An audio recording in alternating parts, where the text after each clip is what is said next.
Hello, my name is Wendy Aldaman. I am the COO and founder of Career Elevation. Thank you so much for checking out this video today. And what I'm going to provide to you today is how to talk gracefully about that position that you hated. Before that, I want to let you know to subscribe down below so that you are able to continue to get resume tips and interview tips and just in general some career advice. So keep elevating your career and hit that subscribe button below. If you want to talk gracefully in an interview about a position that you hated, I'm going to give you an example of mine. I was working for a dentist at the time, and I was a dental assistant. He was not nice.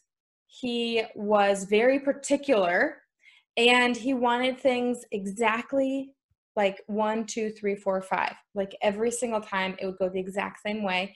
And if step number 2 wasn't necessary and you needed to go to step number 3, you needed to be 10 seconds ahead of him every single time, which was really hard to do because sometimes you didn't know 10 seconds ahead of time that you needed to be on step 3 instead of step 2. Anyways, what I was able to do at that office, because he was such a stickler, was I was able to perfect my impressions and perfect taking x-rays. Before working here, I was good at taking x-rays, but I wasn't perfect at taking x-rays.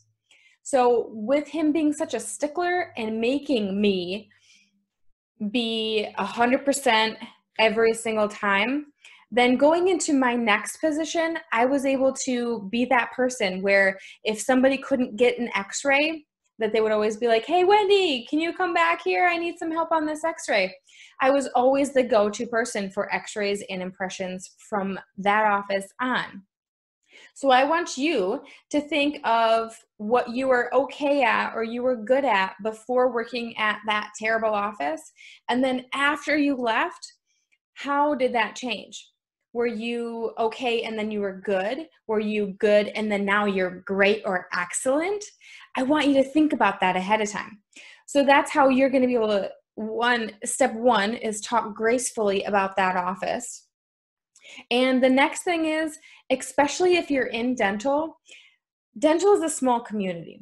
If you're working in another community and it's a rather small community as well, then you don't have to necessarily talk bad about the office at all.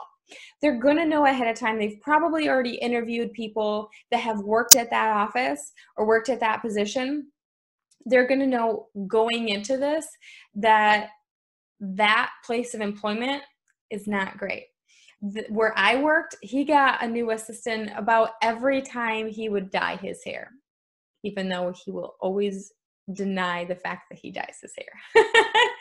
Anyways, I was able to make really good relationships with some patients and some of the other employees there. I'm friends with nearly all of the employees that I had worked with at that office, which is a wonderful thing to say, that really the only problem was him.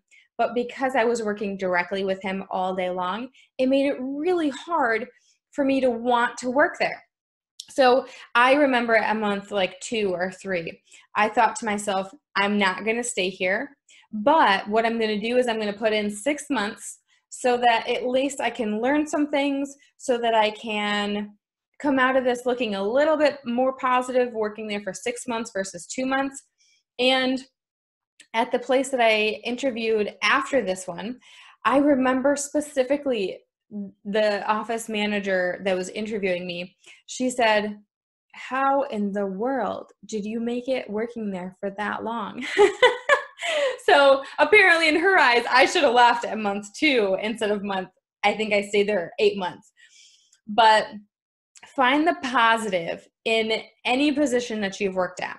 And again, if you're working in a small community like dental like me, I encourage you to find ways around saying that he was not a good person to work for.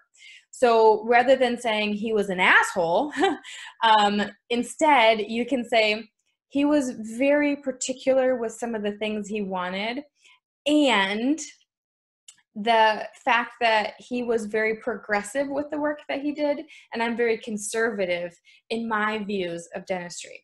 So that was another way that I can say that he's kind of not that ethical, but not saying that, because if you are interviewing at another position, and if maybe for some reason they know ahead of time that you're only going to work there for 2 years or 5 years or what have you, a lot of times people will just assume that if you're talking negatively about this office, that going to the next office you're going to work at, that you're going to talk negatively of the office that you're interviewing at.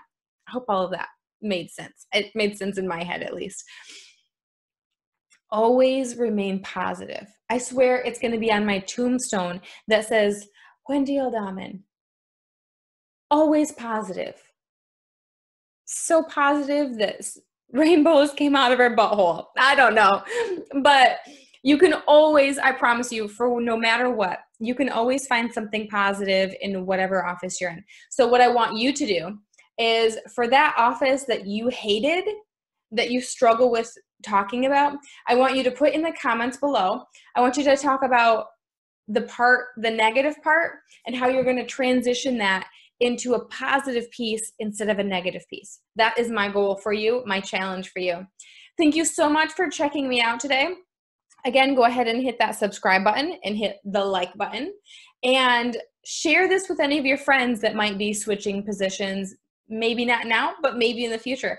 Go ahead and share this with them, and I will thank you personally in the comments below if you refer them to me. Okay, I'm done being silly. Have a wonderful day, and again, thank you so much for checking me out. Check out some of my other videos. See you soon.